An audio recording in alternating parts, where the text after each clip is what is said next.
We are working on a series of lessons.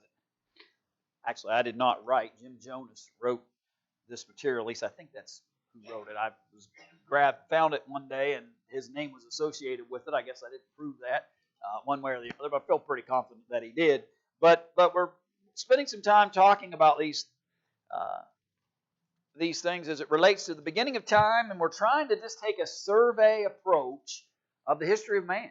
We're going to cover a lot of ground in a short span of time. We're not going to belabor a lot of things, try to hit things that will just kind of trigger our minds so that we can kind of have an understanding of moments of history that will kind of help us bridge the distance between Adam, the very first man, and eventually maybe even to us in the progress of our study. And so that's what we've been doing. I want to continue to share that with you this evening. Bear with me for half a second here while I finish pulling up. And if you have lesson 1 on you, grab that. We have just a couple of things to finish at the very end of it.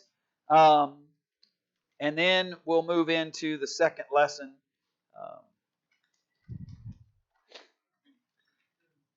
In the series, examining these various aspects. And so in the beginning, who? In the beginning, God. As we said on Sunday when we began this series, that was a crucial element for us to understand. That in the beginning, God did what? Yeah, God created the heavens and the earth. That God is the central figure as it relates to the creation of this world and the things that are in it. And who's the first man? Adam, and then comes whom? When God first created the world, after each day, He said it is what? It is good. But in chapter 2, that's the generic approach, day 1, day 2, day 3, day 4, day 5, day 6, and then rest on the seventh day. In chapter 2, then God gives us, through the hand of Moses, a more detailed view of creation. And though He said it is good all the way along, what did He say in chapter 2 was not good? Okay, that man should be alone. It is not good, this aloneness is a kind of a literal translation of what is said there. And so He does what to Adam? Puts him in a deep sleep, does this first surgery that man ever experienced, takes the rib and creates woman and presents her to man. And what does He say? So this is bone of my bone and flesh of my flesh. She shall be called woman because she was taken from man. What had everybody else or every other part of creation had in the animal kingdom up until that point? A proper complement, except for Adam. Now he has that. She is the perfect helpmeet or complement to Adam. And at that moment in time, everything is what? Good. It's all good. What one restriction had they been given? Don't eat of that one tree of the knowledge of good and evil. But who enters the picture? Satan enters the picture. He tempts Eve. She then gives that same fruit to Adam. They're both guilty. God comes down and walks among the garden and begins to inquire of them of where are you? Why are you hiding? Who told you you're naked? All that conversation that He has with them. And then this is kind of where we left off then in this history. So unfortunately, it's one thing, and all sin is disobedience to God, by the way, and I can appreciate that fact. But as bad as Adam and Eve's transgression was, what happens next in some senses is worse. Because the sin in its origin led to the next level of challenging sin. Who is that involved?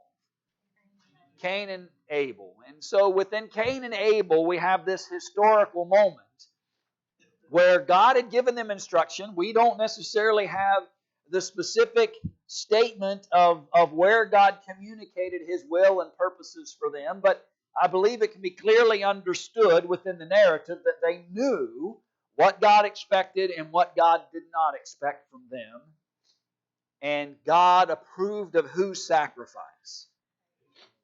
Abel's, but He disapproved that of Cain. So let's look at Genesis chapter 4, beginning in verse 1, as we just kind of remind ourselves of this piece of history. As sin got worse, it gets really worse because we have basically the first murder or the taking of a life on record. And so, excuse me, Adam knew Eve, his wife. She conceived and bare Cain, and said, I have gotten a man from the Lord. And she again bare his brother Abel, which means Abel was younger, and so you can imagine the sibling issues that might bring if the younger brother is the accepted one in the eyes of God. Doesn't justify anything, but you at least can kind of see this picture building. In the process of time, it came to pass in verse 3 that Cain brought of the fruit of the ground an offering unto the Lord, and Abel, he also brought of the firstlings of his flock and of the fat thereof, and the Lord had respect unto Abel and to his offering.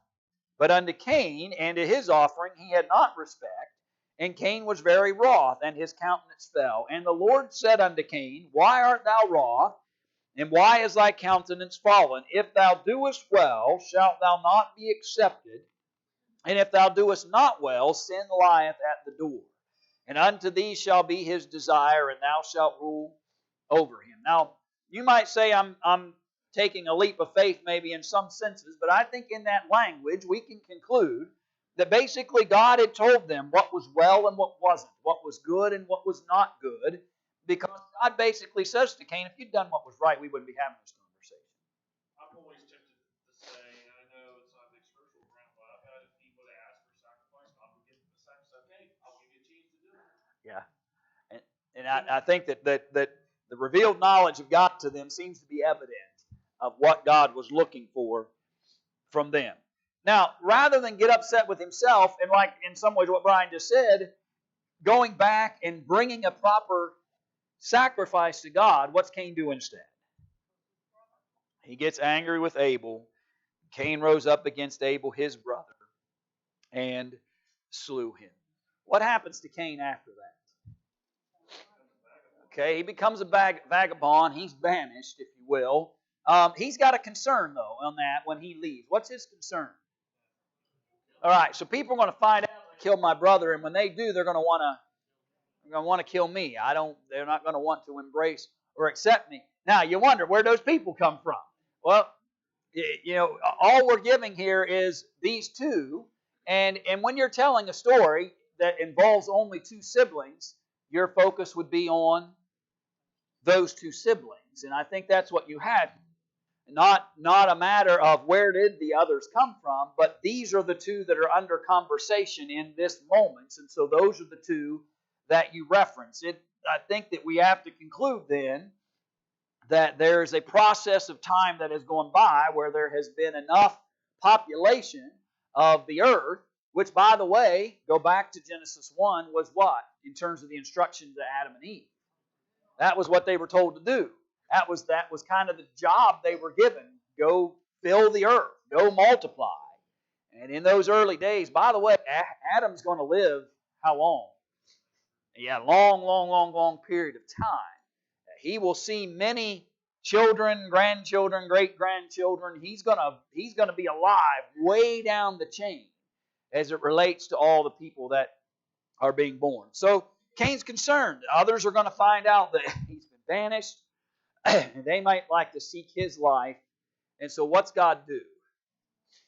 He marks him. Okay? He marks Cain, and basically in such a way that people would know if you're going to bring harm to Cain, you're going to bring trouble to yourself. And so in some senses, I don't want to use the word forgiveness. I may talk about it before we're done tonight in lesson 2, but yet God does give him what? Protection. He does give him protection here as it relates, and yet in some senses he's also going to identify him to any and all that he comes in contact with as to who he is and who it was that had slain his brother. And so, first act of treachery that's seen by man only takes, and here's the point I want to make sure we get, how many generations? Only took one. We're only one generation. We wonder, and when I say that generically, we wonder how we got to where we are today. Well, don't forget that we were only one generation, one group of siblings. And people were already hating one another enough to take each other's lives. And I say take each other's lives because Cain was afraid they would do what to him? Take his life. And so it's already happening. One set of siblings into man's existence, and it's already happening. And it hasn't stopped.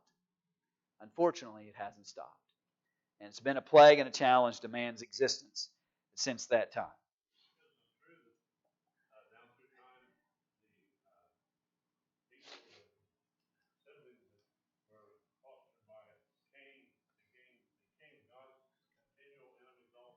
Yeah, and you begin to see that progress as we see the heritage unfold here in the ancestry. that not only him, but those that come after him will bear difficulties and challenges. And we're going to see more and more of that as we move through the history.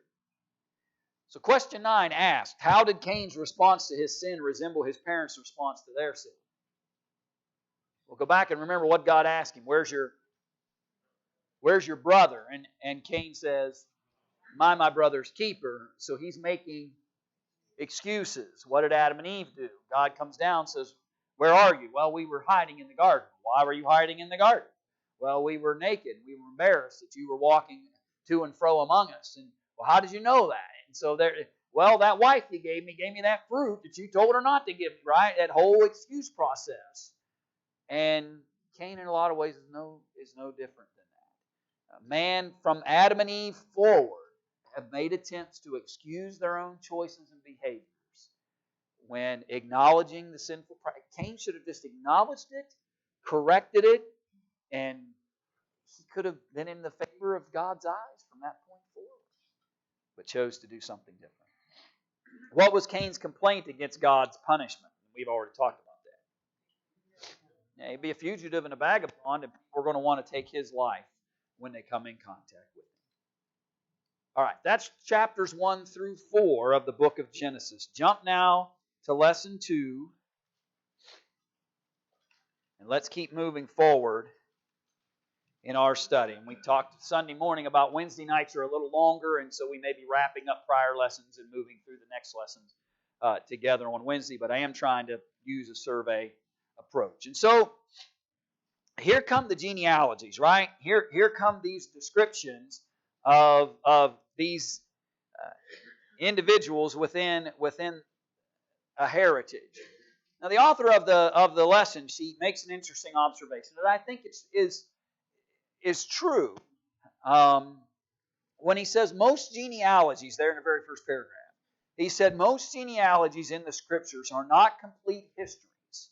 Rather, they are general tracings of family lines highlighting prominent characters. And I believe you'll find that to be true. Sometimes there'll be a gap. There'll be somebody that was actually a grandchild, but they're listed in order as if they were a son. And you'll run into occasions within the narratives, not all of them, by the way, but within some of them where you're attempting to not create a chronological timeline, but you're creating an ancestry.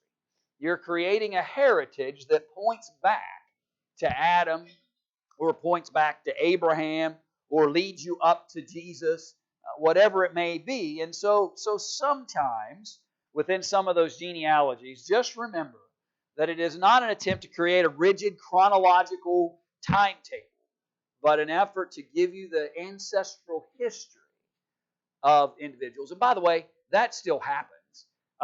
You get some ruthless individual within somebody's ancestry, and they generally get what?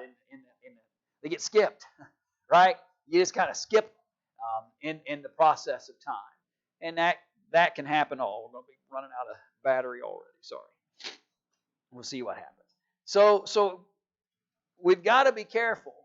I can't move as fast as we do that. To not overthink those genealogies, but again, rather developing of human culture and how Cain's genealogy became rebellious towards God. And there's an individual that stands out in that crowd. Who is it? His name is Lamech or Lamech. I want you to go over to Genesis chapter 4, verse 19. So not long after we have the account of Cain's sin, now you've got Lamech, who took unto him 2 wives. Okay, so now here we are, not that far into the future, and now we're also breaching which law of God? Man should leave father and mother and cleave unto his wife, and they two shall be one. Not 3 shall be one. But that's what you've got with Lamech. And so you've got this process of already deviation away from what God desired. His brother's name was Jubal there in verse 21. He was the father of all such as handle the harp and organ. And so by this point in culture, you have instruments. You've got people beginning to create art and music. And so it didn't take long in the history of man to begin to develop a culture about it. And a society, if you will, as it relates to those things. In verse 22, you've got what? People that are already working in metallurgy, right? You got iron and brass and those like that. And Lamech, verse 23, said unto his wives, Adah and Zillah, Hear my voice, ye wives of Lamech, hearken unto my speech. For I have slain a man to my wounding, and a young man to my hurt. If Cain shall be avenged sevenfold, truly Lamech, excuse me, 70 and sevenfold. So let's think about this just for a moment together.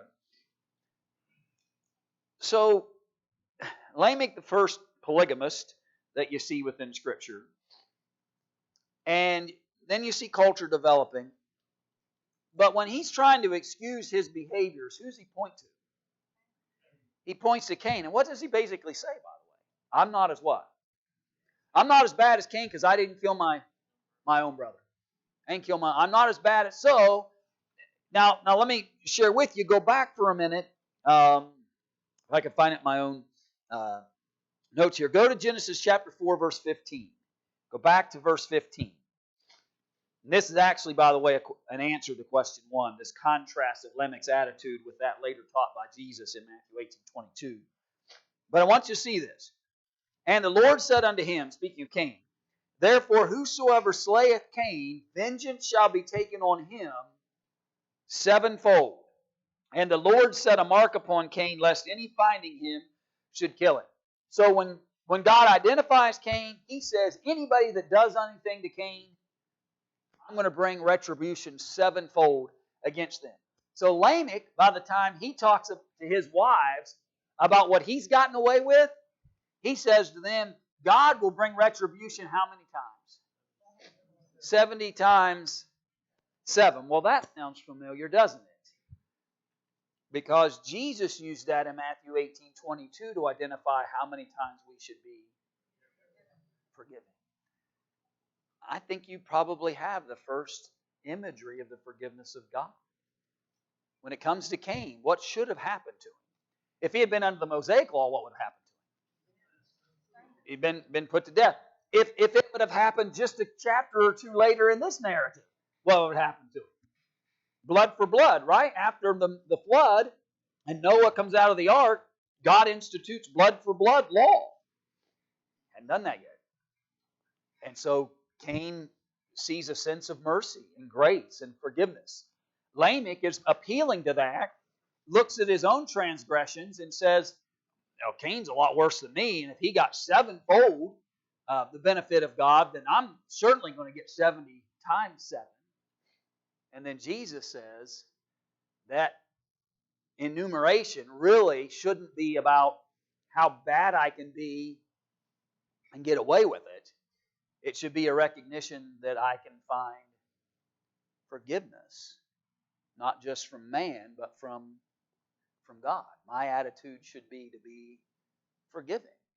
And Cain and Lamech, even though their sins are harsh and heinous and challenging, become the first examples for us of what forgiveness is about. And Jesus uses the very same language of Cain and Lamech in order to illustrate that when he speaks of it in Matthew 18:22. I'll be honest with you, I don't know that I ever made that connection before between those things that Jesus had said and what was happening in the days of Cain and Lamech. But I think it's there.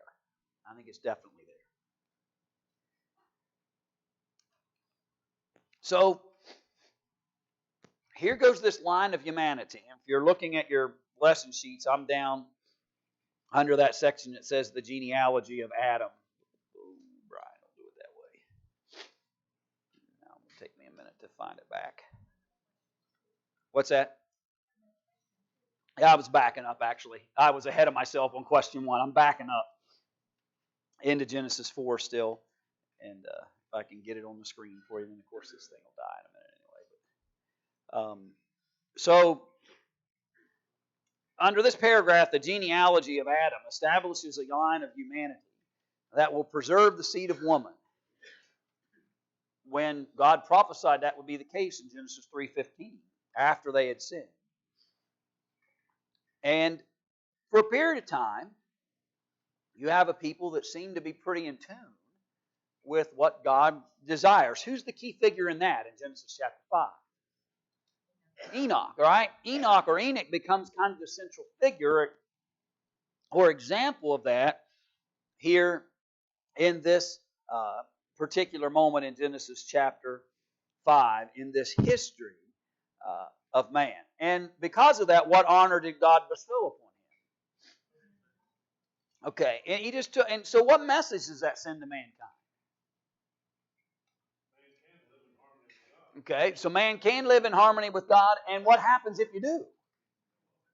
You're rewarded for it. You get to go be with the Lord. And so in it becomes kind of the first example of going to heaven and the ability to go be with the Lord when we walk with Him and choose His will and live our lives according to the purposes of God. And so you've got the initial sinful problems of Adam and Eve. They seem to carry over to Cain. You've got men like Lamech, in chapter 4, who are already starting to progress away from what God wants.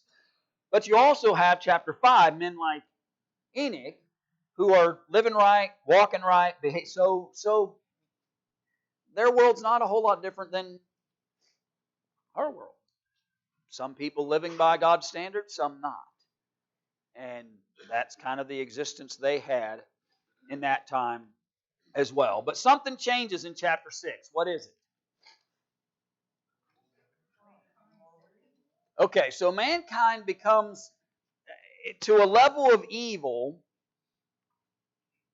that seems to anger God in ways that we haven't seen as yet. Let me look with you here at Genesis chapter 6. And I kind of had, in some ways, go ahead, Randy, I'm sorry. Just a couple of tidbits I looked up on the genealogy. Methuselah would have passed away the same year of the flood. And another one, Noah, would have been at the same time as Abraham. Yeah, in terms of how long they lived. Yeah. And we forget sometimes how much time span that goes into all that. So the general moral condition by chapter 6 is pretty deprived. And he says, and like I said, this afternoon in particular, and maybe you've had this light bulb moment centuries ago, and I'm just catching up to you. But notice he said, and it came to pass when men began to multiply on the face of the earth, and daughters were born unto them, that the sons of God saw the daughters of men that they were fair, and they took them wives of all which they chose. Now, here's the challenge we have sometimes with this narrative. What is that challenge? Who are these sons of God? Right? Who are they? Who are these sons of God? It is kind of the difficulty that we have in trying to square this chapter. And I'll be honest, there was a period of time where, in my own mind, there was a level of uncertainty as to why this phraseology, why call whoever it is sons of God, but he calls the women daughters of men. Is he contrasting as if these are one set of beings that are connected to God and another set of beings that are connected to mankind? Exactly who is he trying to identify when he says the sons of God saw the daughters of men? Now, what's interesting to me about that is the fact that if we're going to argue that these are some kind of angelic being, that these are somehow, they were in heaven, they look down on earth, they see the women on the earth, and decide to come down to the daughters of men. And what did they do? What's the text said they did?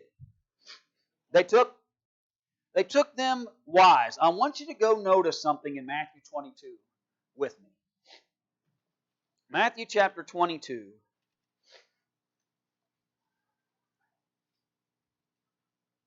And in verse 30. So Jesus is in an interesting conversation about the resurrection. And Jesus says, "For in the resurrection they neither marry nor are given in marriage, but are what? As the angels of God in heaven." The angels of God in heaven are neither given in marriage or married. So Genesis 6:2 can't be angels. Because exactly what they're doing in Genesis 6:2 is getting married, and Jesus says they don't. And so that was my life. I don't know that I'd ever made that connection before until this afternoon. Yes, 50-year-old preachers can still figure it out once in a while. It was a light, because now I can rule that out. I'm thinking about these being beings coming out of heaven to come down upon earth and have children with and marry these women. I can just remove that equation from my mind, because Jesus erases that for me. So up until this time, you've got men like Enoch that are what? What are they doing? They're walking with God. They're a very spiritually minded people. But what happened when the sons of God began to marry the daughters of men? Why? Why were they doing that? Look at the text. Because they were fair. It is that moment they stopped thinking spiritual and started thinking fleshly. It's at that moment where man switched his mind. And he went away from thinking about spiritual things and staying connected with his God and started thinking with his fleshly mind. He wasn't marrying these daughters no longer because I'm trying to be godly and they're trying to be godly. I'm trying to walk with God and they're trying to walk with God. The sons of God, those who once, like Eve, were walking with God, have now turned their minds over to fleshly mindsets. They're looking at the carnal rather than the spiritual. And here we go. Once he begins to turn his mind into flesh, no wonder, then eventually his mind is given over to evil continually. It is at that moment when you have a transition from a spiritual mindset like Enoch's to a fleshly one. And man went downhill fast to the point where God says, "I'm done." And he brings this destruction. Go ahead, Bob.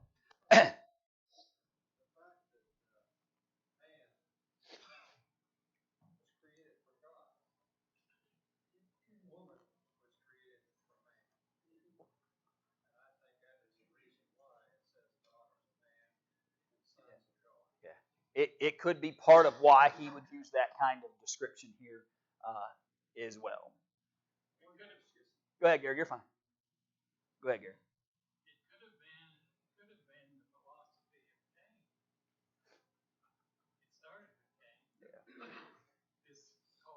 Yeah. And now it's going to become worse and worse to the point God's done. Go ahead, Bob.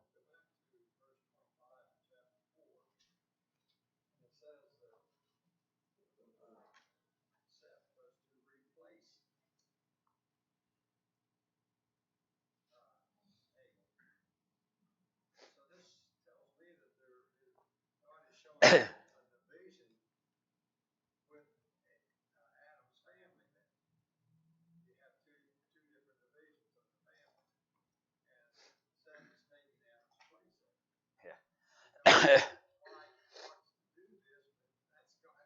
Yeah. This transition that happens. Yep. Go ahead, Brian. I'll come back. I'm glad you used the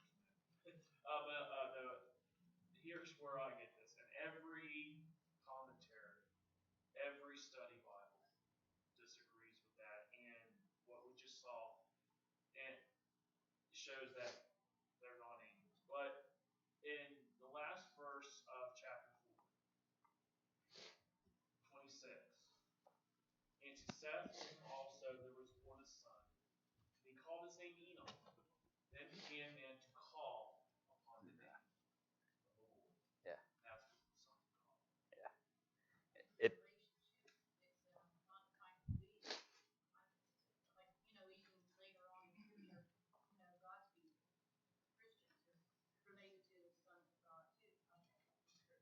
Sure. Yeah. A relationship. Right. It's a connection that they have to their Creator, not a description of some kind of species or being. I may or may not make it through the night. I don't feel bad. It's got on my chest. Any other thoughts or questions? You had a hand up, Randy. I was going to the same place in 26. Yeah. And so that's the moment where they become very spiritually minded. Then they start looking at the daughters of men differently, and it changes. And it changes. So, men. Yeah, men. Yeah.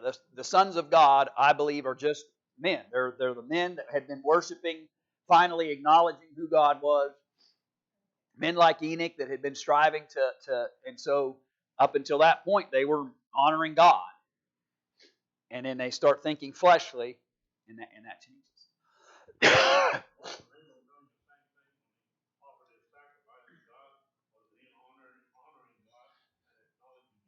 Yeah. And so you see it in Abel. We just seem to see it more. Yeah. Yeah. It was present. See the pattern of the natural and spiritual throughout Scripture. First the natural, and spiritual. Yeah. Any other thoughts, questions? So then what happens? Man's mind is given over to evil continually. God decides He's going to destroy it, cleanse it. Noah finds favor in his eyes. Noah's able to save who? Yeah, he and his family, the only ones that choose to board that ark and actually live on that ark for over a year. Can you imagine spending that amount of time, not just through the 40 days and 40 nights of the flood rains, but it took that long for things to be sustainable for them to be able to deboard rather the ark. And so the question was in question 4, we answered question 3 by the way in that conversation a minute ago, but describe Noah spiritually from Genesis 6 through 7. Walk with God, just like Enoch. What else? Obedient. Right? Say it again, Marty. Right. So he did everything he was asked. He was obedient. He walked with God. He was righteous, faithful. Yeah, preacher of righteousness in the middle of all that. So with that, then long-suffering and patient while he takes the time necessary to build the ark. You think about that for a moment from just a very practical standpoint for a minute. God could have done what, by the way? Could have just given him. Could have just given him an ark, right?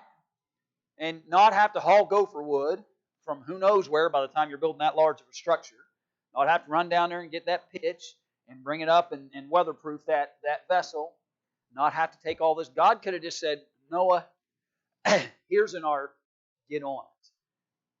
But Noah proves himself with his faith and his dedication, his perseverance, continues to build that ark, doesn't give up on that notion when that rain has yet to come, and stays faithful when the world around him had to let their imaginations go completely over to sin.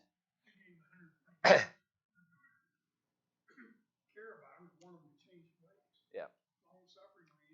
Man had plenty of time. Yeah. Man had plenty of time to rethink his choices. So the flood comes, a little over a year, come off, and what's the next thing what's the first thing actually Noah does? The first thing he does in Genesis 8 verses 20 and 22 is he makes an offering. What kind of offering, by the way?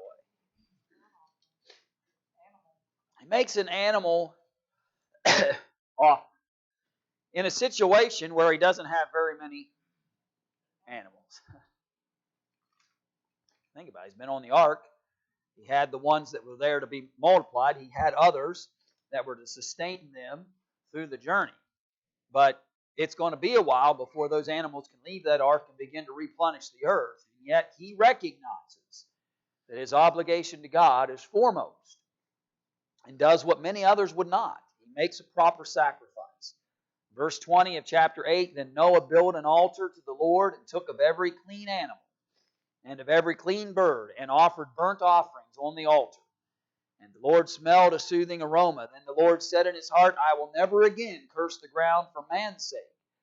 Although the imagination of man's heart is evil from his youth, nor will I again destroy every living thing as I have done. God's promise there is about never punishing the whole anymore for the what?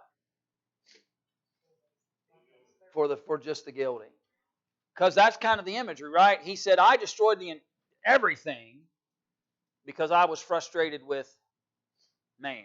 I'll not wipe out everything on the face of the earth again just because man steps outside of relationship with me. He makes a promise, a vow, a covenant, that God won't bring destruction like the flood because of man, because God kind of tells us there as well what's going to happen with man.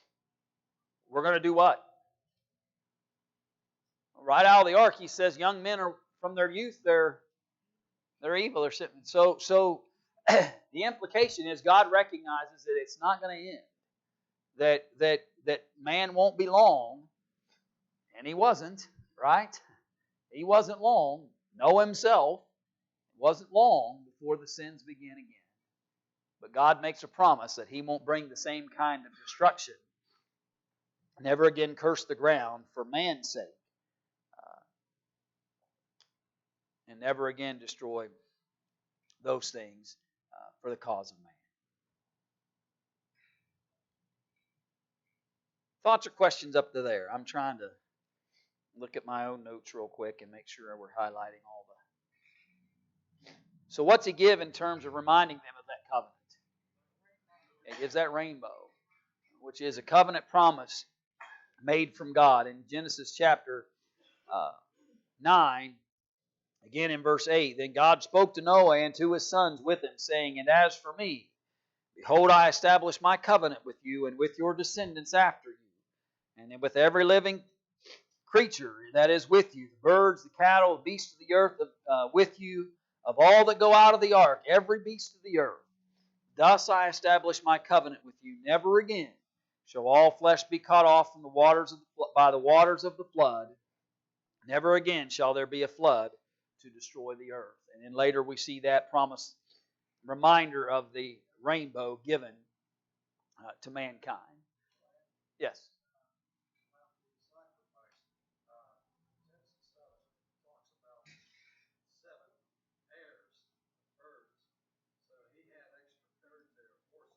Yes. Yeah, there was more than just what was going to replenish the earth.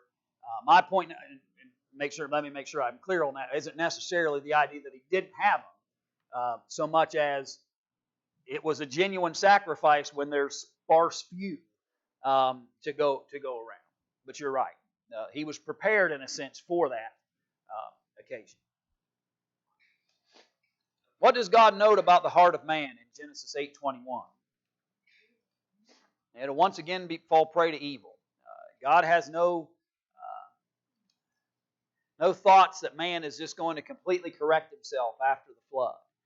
He recognizes that difficulty, and really that ushers in kind of, when we can look back and see the history unfold so we get it a little bit better, but it kind of tells us that what's it going to take? Who's it going to take? It's going to take Jesus. It's going to take the Christ to be an answer. Flooding the world won't solve it.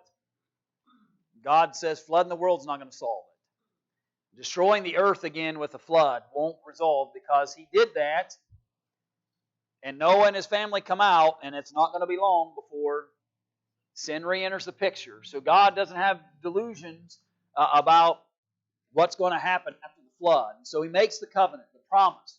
He's not going to do that again. But instead, He's going to provide a real answer, if you will, to the coming answer that's found in Jesus. But in verses 5 and 6 of chapter 9, what does God do that relates more to what Cain and Lamech were about? Okay, so He sets up blood for blood. If you go to Genesis chapter 9 and verse 5, He said, "Surely for your lifeblood I will demand a reckoning. For the hand of every beast I will require it. From the hand of man, from the hand of every man's brother, I will require the life of man. Whoever sheds man's blood, by man his blood shall be shed.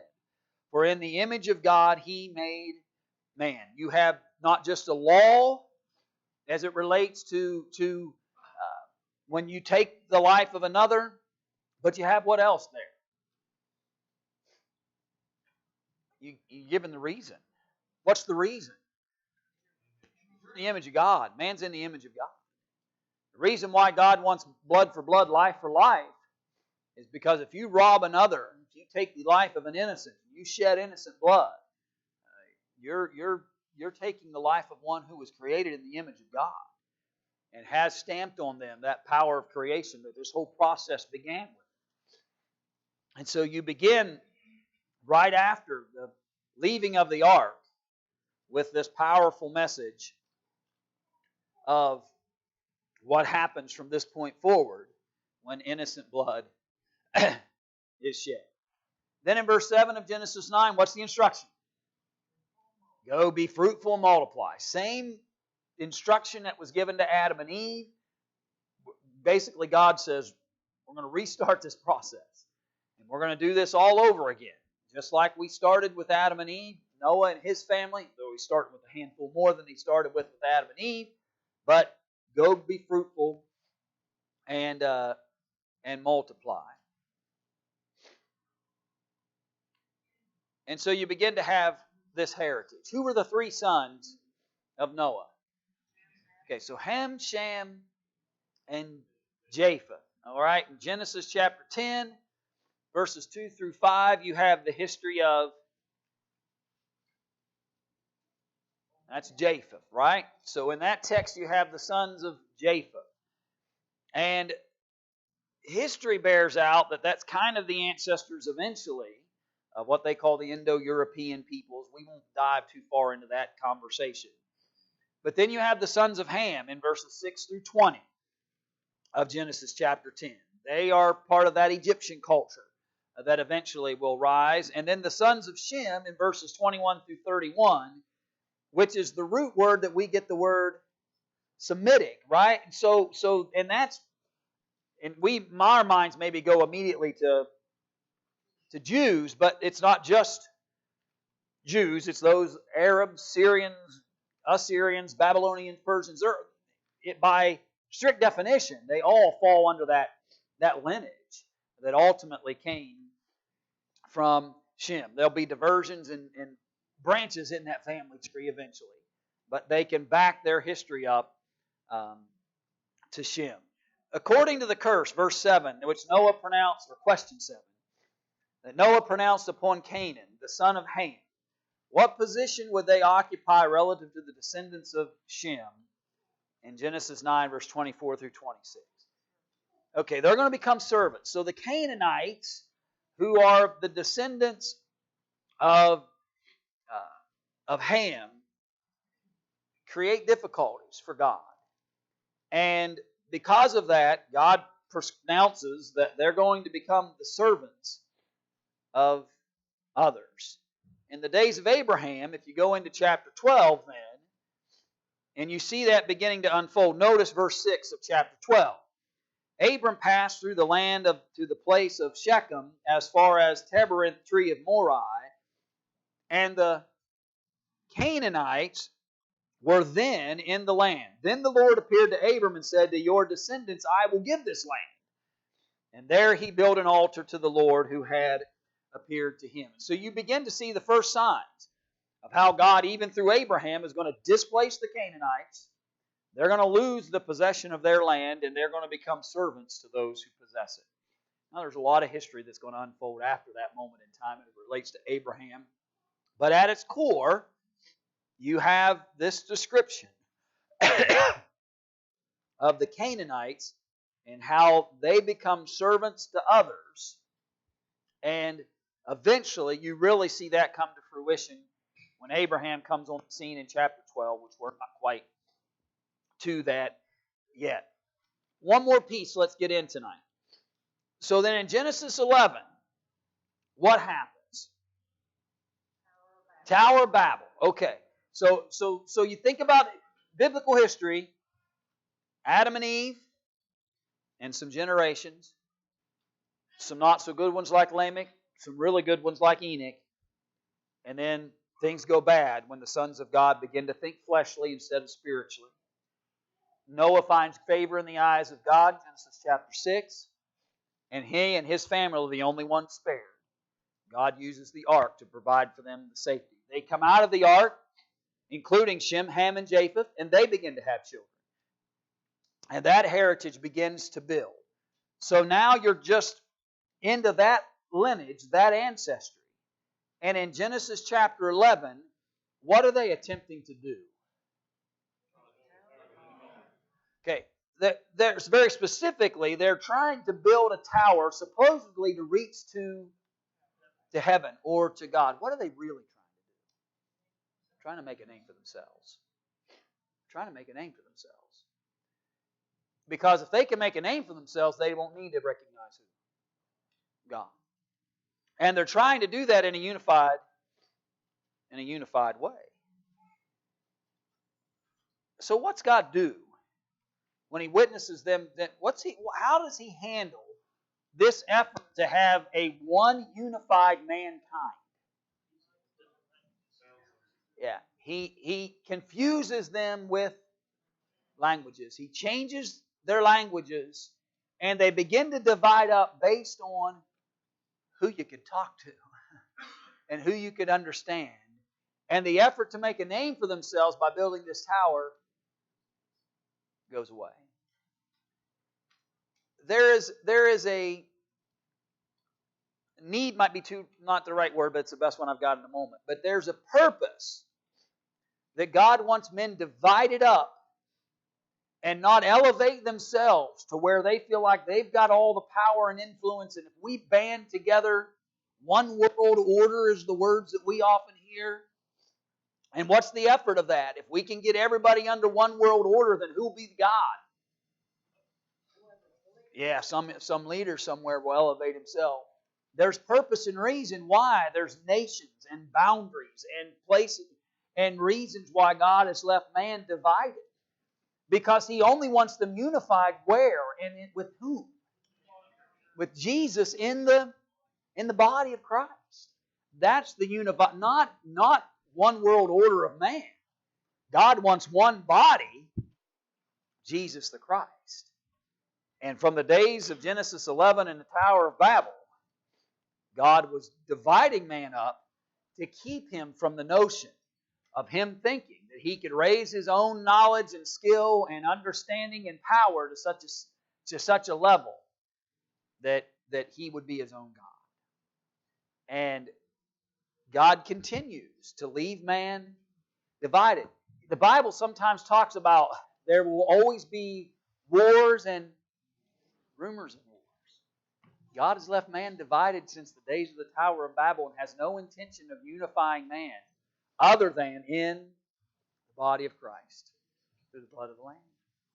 And I think that that's a realization in some senses that we just have to kind of accept in terms of that description there out of the Tower of Babel. Yes? Yeah.